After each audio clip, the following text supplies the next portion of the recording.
in some sense, waved his magic wand on these movies and had an enormous effect on the direction they went in.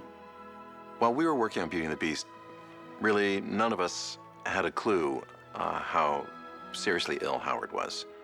One of the reasons we didn't was he was so energetic and so productive. We were often flying out to New York to work with Howard, sometimes even in his hometown of Fishkill, and very naive, just assumed it was because, Howard was a big shot, you got to move the mountain to Muhammad. The real answer was that Howard was quite ill. It's kind of ironic and kind of sad, but he wrote some of his most beautiful music ever in the last months of his life for Beauty and the Beast.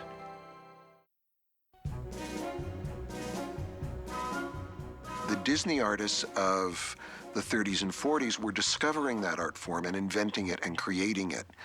The younger artists who came in on Little Mermaid and Beauty and the Beast were rediscovering it, doing something new, were reinventing what the Frank and Ollie and Mark and Ward and Milt and Titla and Babbitt had done decades earlier, but were doing it in their own way, with a different kind of story, with a different kind of storytelling.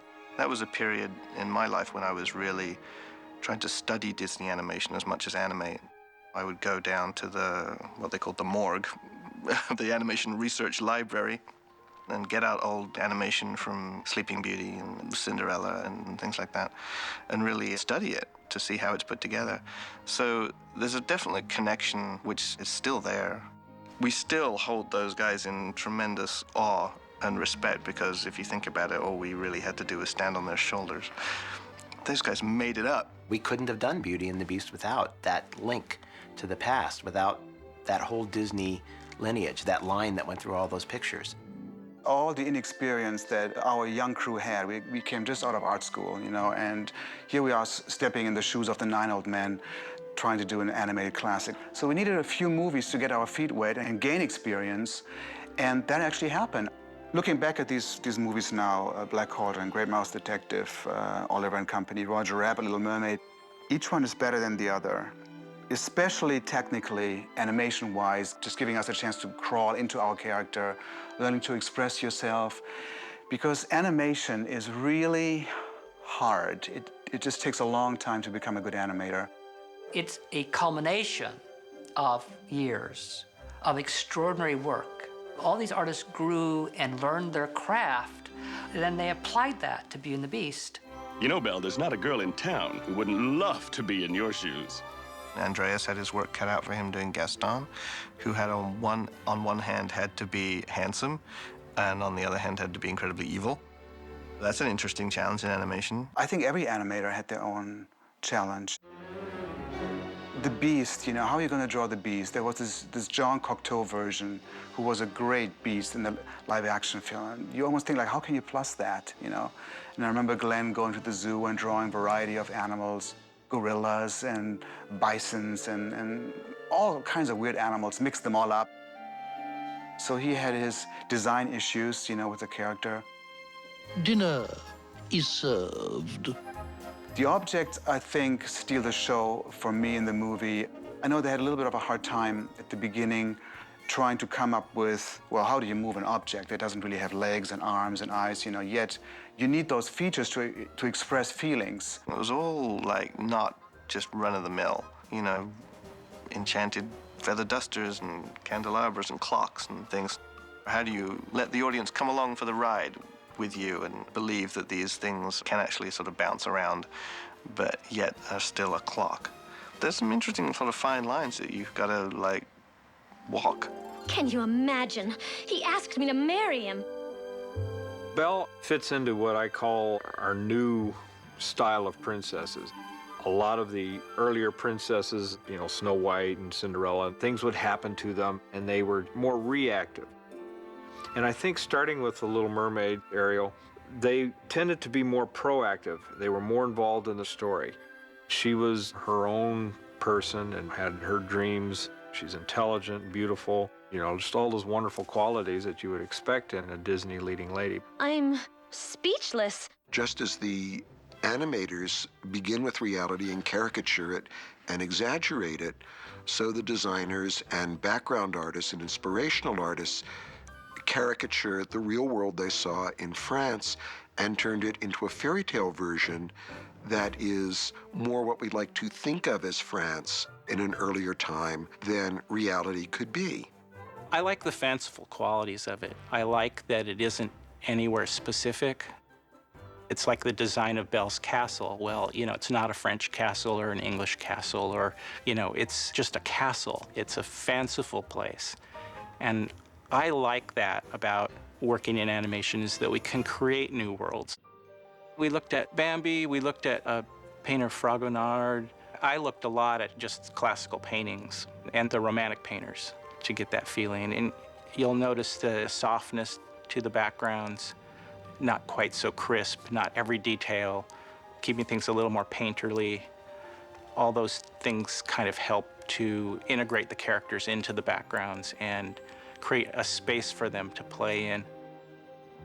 There came a certain point along the course of production where everyone realized that it was starting to come together.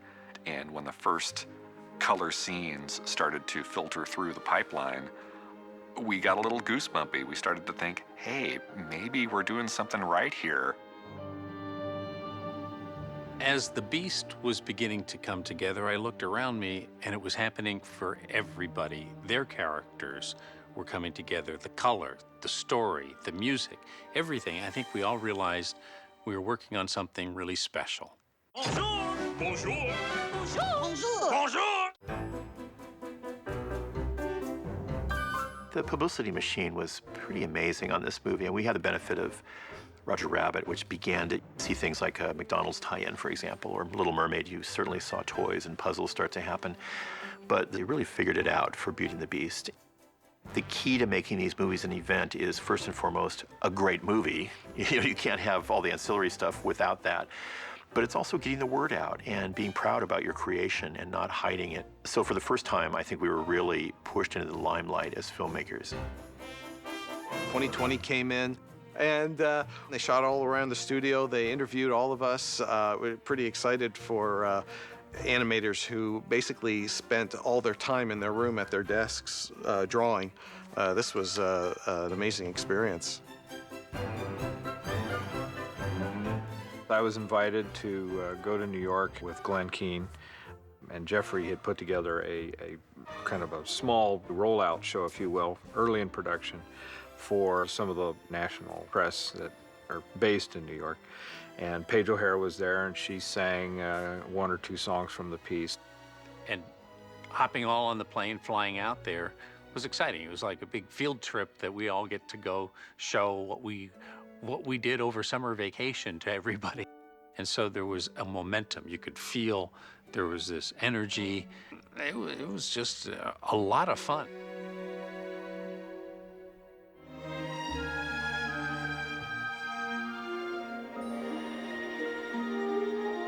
The only thing that was a little sad about that trip was Howard Ashman was already in the hospital. I think one of the sort of most emotionally challenging moments I think I've had in my entire lifetime was visiting with Howard in his hospital room, having just come from showing Beauty and the Beast as a work in progress. It was a triumph beyond triumphs. And to be able to have shared that last moment with Howard was, you know, heartbreaking in a way. I mean, you know, it was joyful for him and heartbreaking for us. He was dying. He was 80 pounds, lost his sight. He was wearing the Beauty and the Beast sweatshirt. And we all said our goodbyes and realized that this was it. Howard would die, and he did die 4 days later. But we got to tell him how important his contributions had been and how important he had been to the whole process. Howard, he just lived long enough to get the songs recorded. And the whole writing of the songs was fraught with the underpinning of his illness. The very first part, he knew, but none of us knew. And then gradually we knew. And really, you know, he was the heart center of the project, and he was dying. So imagine what that emotionally does. You know, when I wrote the score, I'm sure it lent a lot of extra depth. Talk about sweet and sour, talk about hot and cold, talk about happy and sad, all hitting at the same time. And it was very intense.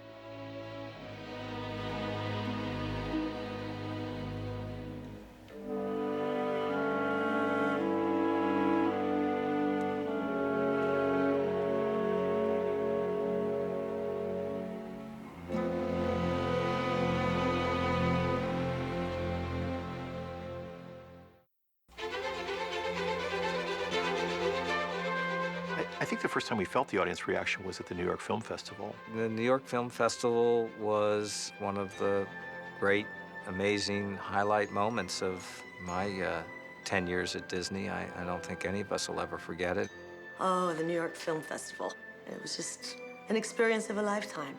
That's, I think, really the first time I realized that we were going to be the classic that it turned out to be. The movie was almost done, and Gary Culkin, one of the marketing guys who was brilliant at that time, suggested we show an unfinished version in New York, and we thought, you're nuts. I mean, nobody's going to want to look at this. The studio was conscious that something special was going on and opened up the process, let very pivotal opinion makers see the film in its unfinished form. We kind of felt like we were magicians who were going out on stage, you know, showing how there was actually a hole in the hat, and this is how we get the rabbit out. But what it did was remind people how these movies are made. They're handmade, beautiful handwritten letters, pen and ink on paper. You know, they're beautifully done.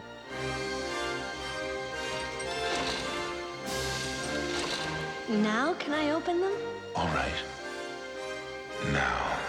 I remember going to Lincoln Center and standing up on stage and introducing it and say, you'll see some things that are in pencil test, aren't quite painted. And I'm going, we are out of our minds. And we ran backstage and up into one of the opera boxes and sat with Roy Disney. So there's Roy and Kirk and Gary and me. And the movie started playing. And we were having flop sweat. I mean, it was really like, we have to be nuts doing this. And the film crew from 2020 was following us around to film our failure.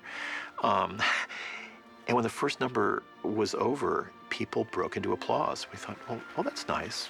Oh, yeah, that's very nice. And then when Be Our Guest was over, there was more applause. And it was like this party almost. It was like a Broadway show, and people were reacting to it like it was a live performance.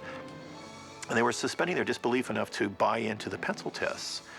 And it was very moving. It was very moving, because all of a sudden, this big illusion, this smoke and mirrors of animation became real, and the audience loved it. And that's a very humbling moment. It was tremendous. I remember getting a little squeeze on my shoulder from Roy Disney, who was sitting behind me, and it was just, without a doubt, one of the most thrilling experiences of my life.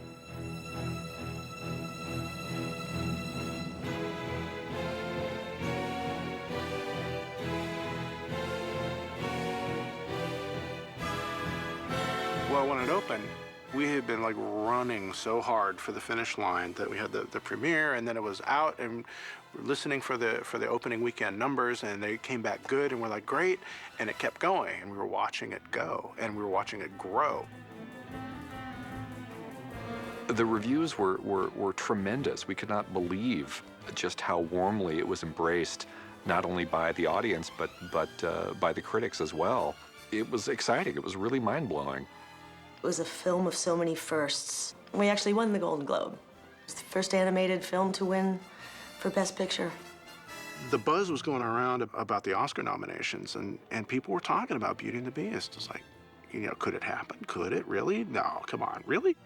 And that morning, I got up at like 4:45, and I'm like walking to the TV in my pajamas, and I got the volume on really low because my wife and my son, who was I think 4 at the time, were still asleep, and watching it, and he read our name off, and I was like, I want to yell, but I can't, and you know, got dressed and went to work, and I got a couple bottles of champagne, and got there.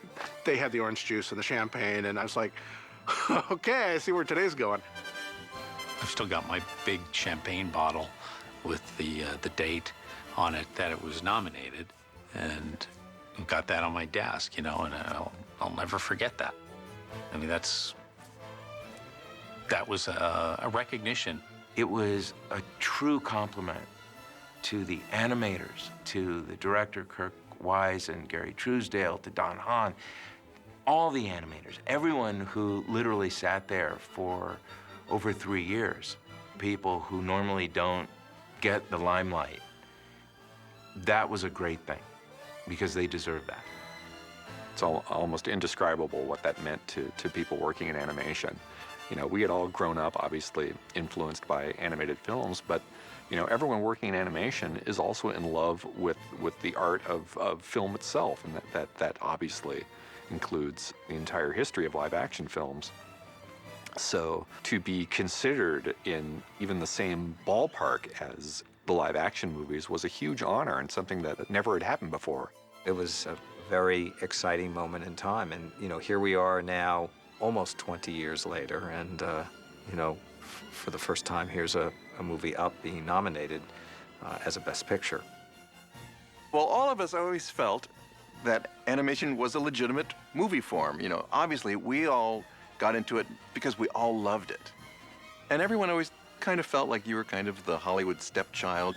But when Beauty and the Beast got the nomination for Best Picture, I do think everyone felt kind of vindicated in some way. He got a little flack. There was some, you know, in the Hollywood community that kind of, you know, what is this, you know, going on, a animated film getting Best Film, you know, but why not?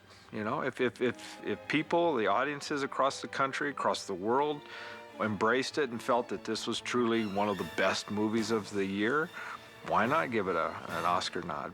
Bravo! That was wonderful. Should we have felt like, oh, it's about time?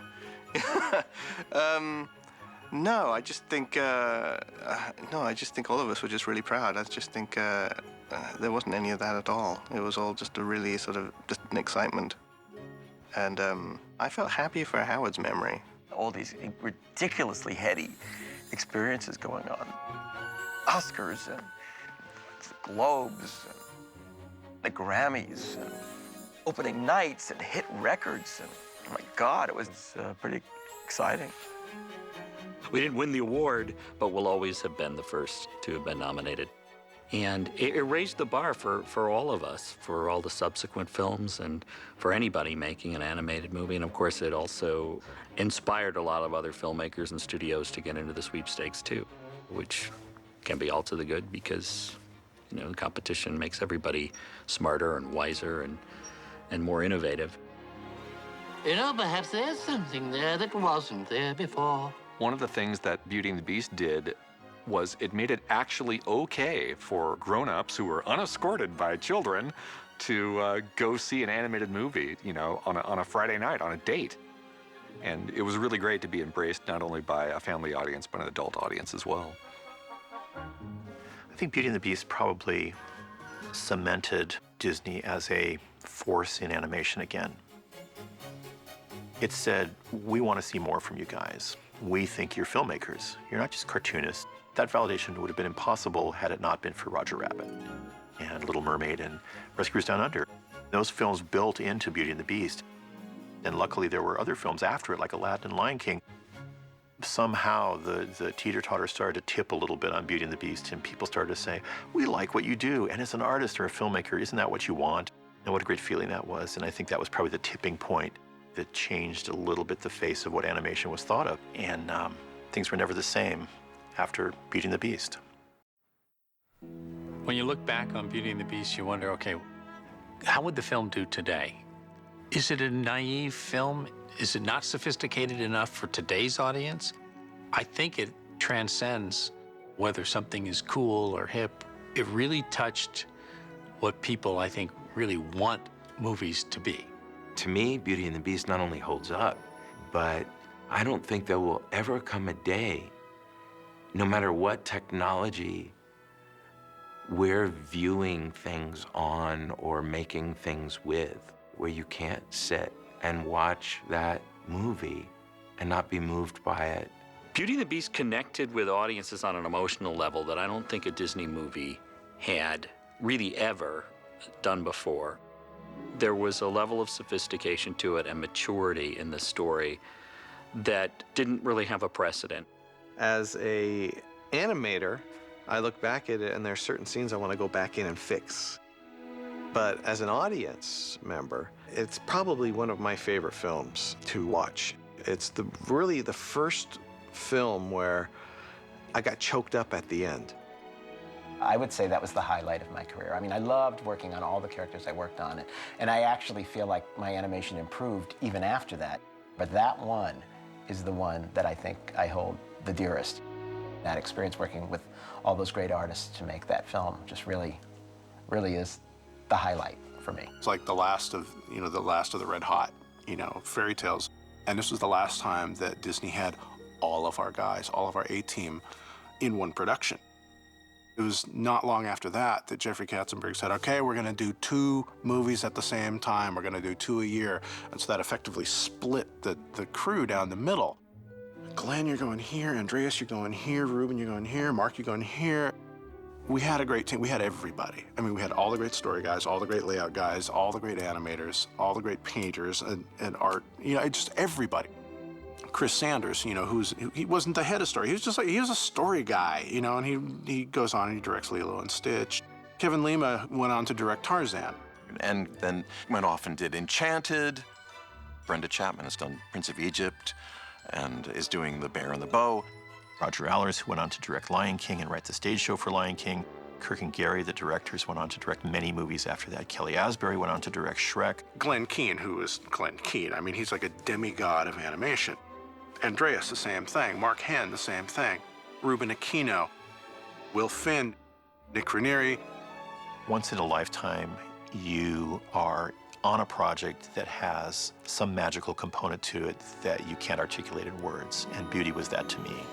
We were a bunch of kids. I mean, we were in our 20s and 30s, and now with some decades behind us, looking back, you think I was the luckiest guy on the planet to be in that place at that time with that group of collaborators. To me, that's my personal legacy of that movie is what a perfect storm of people. You take any one component out, you take out Peter Schneider, you take out Roger Allers, you take out Glenn Keane, Kirk, Gary, Jeffrey, Howard Ashman, and it's less than perfection. And somehow all those pieces fit together, and nobody will ever be able to create that again, and that was that perfect storm of Beauty and the Beast.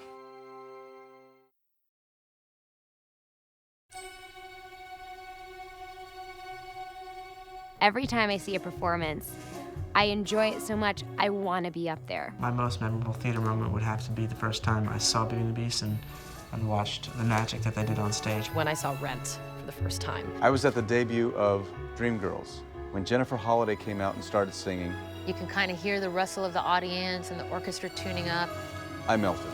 It was amazing. It was like the first rock concert I ever went to. I was so in love with everything that was happening, with every note in the score. Just absolutely incredible. It blew my mind. I do remember being extremely excited. I had to go see it again and again and again after that. It was just a feeling in my gut and a fire in me that really just, I wanted to be up on that stage.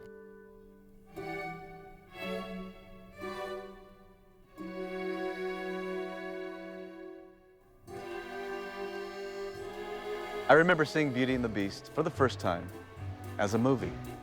And I remember thinking to myself, this is a fabulous movie. When the film first premiered some 20 years ago, it was said that the best musical on Broadway was actually in the movie theaters with Disney's Beauty and the Beast. So it wasn't really that surprising the stage adaptation would follow. When I first saw the movie of Beauty and the Beast, it just screams stage. It's a larger-than-life story. It's very romantic. It is very theatrical in its concept. Numbers like Gaston and Be Our Guest are basically written to be big stage numbers. And it just fit, it just worked.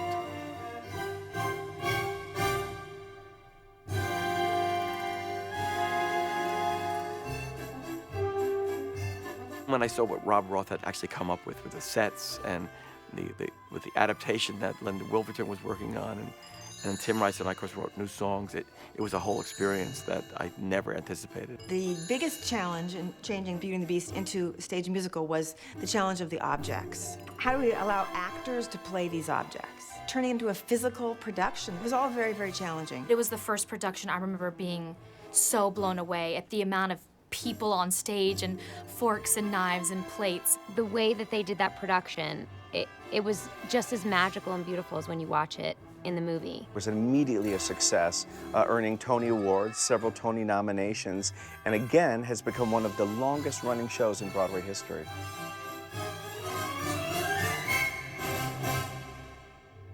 The feeling I get before I step onto a stage, especially on opening night in a theater show, it's a combination of adrenaline and excitement. You know that right when you step on stage, you're going to be a completely different person. You have that adrenaline pumping. I got to tell you, I was so nervous. You feel your heart beating in the back of your neck. It's such a sense of accomplishment when you finish a show. You can sigh, take a deep breath, look around you, there's your castmates. The audience wants to applaud and give me their love. I mean, after that, I just had the butterflies and excitement every night because this was what I worked so hard for so many years.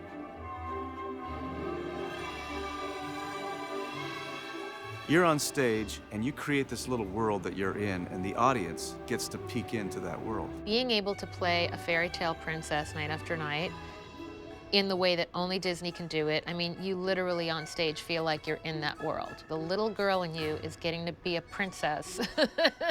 You know, every day of the week, it's who gets to do that? It's an honor to have been a part of it and to have it be one of the major things that shaped me as an artist and a musician is a really cool thing. I always loved theater. I loved being on stage. Any chance I could get to do a talent show, a community theater production, anything at all. Dance on a tabletop. I didn't care. I was there. Music was such an important part of the Osmonds growing up. I mean, I can't remember a day when there wasn't music in our lives. Grew up in a very musical home, and so music was always around, and I definitely knew it was something that I wanted to do. I was really young when I started being interested in theater. They brought a musical theater class into the dancing school that I was in, and I was hooked. I didn't do my first musical till I was in high school. And I just remember being so excited and just had such a good time and was like, oh my gosh, I can't believe I've waited this long to be in my first musical. Les Miserables was my first Broadway experience, and there were a lot of skeptics because I was coming from the pop world, even though they didn't realize my whole childhood was spent in the theater. I came back to Broadway in 1997 to do Beauty and the Beast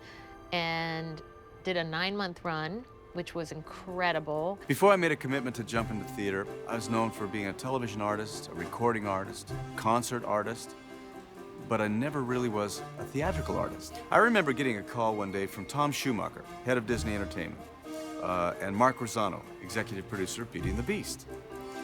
And they said, we want you to be in Beauty and the Beast on Broadway. And I'm thinking, okay, I'm confused. What part? Okay, I'm too short to play the Beast, and I don't really have biceps to spare as Gaston. Maybe they want me to play Belle in drag or something. I don't know. But they said, no, Gaston is the role we'd like you to play. And I think, okay, I really don't have the physique for Gaston. And he said, well, we have technologies to fix that. So I remember thinking, you know, I'm the kind of artist that loves a challenge. You know, give me a challenge, let me tackle it and see if I can do it. So I thought, this is perfect. If I can pull this one off, it's perfect.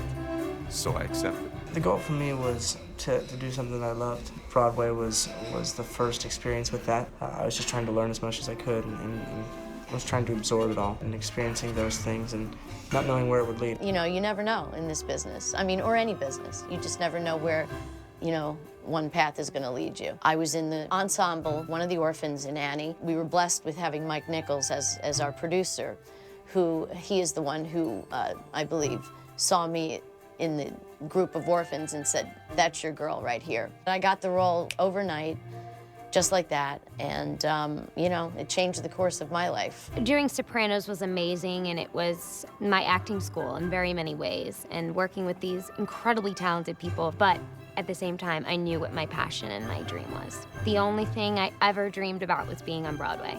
That was it. I made my Broadway debut as Belle in Beauty and the Beast, which was such a dream come true. I was on a tour of a Disney show called On the Record, and one of the producers at Disney said, you know, we're looking for a new Belle, and we would love to see you. And of course, I was like, oh my gosh, I can't believe this is amazing. When I grew up, I wanted to be Belle. Actually, being able to play Belle was like, wow. I was Belle for 8 months. I did 8 shows a week. It was exhausting, it was tiring, it was amazing. I'll say that every single night, for the entire run that I did Beauty, There's the moment where Belle is revealed in her yellow dress, and without fail, every single night, it would hit me and I would get chills and just think, I did it. Since theater is live, if something goes wrong, you have to improvise. And things go wrong all the time. I literally forgot what show I was in, what character I was, and I quickly looked down, saw the blue dress, saw the white sleeve, and I was like, you're Belle. I thought, what do I do? What are my lyrics? I forgot everything. What felt like 10 minutes to me was probably about 30 seconds. There was one time where I freestyled an entire song in Beauty and the Beast. I made up all the words. In one of my first performances, the Beast's eyebrow came off. At the very end of the show, Gaston starts stabbing the Beast. Well, I went to grab the knife, and it fell out of my hand. So I just started slapping him. Belle slaps Gaston, and as I did, this little 4-year-old girl in the front row, she said, "You go, girl." That was the end of that and scene.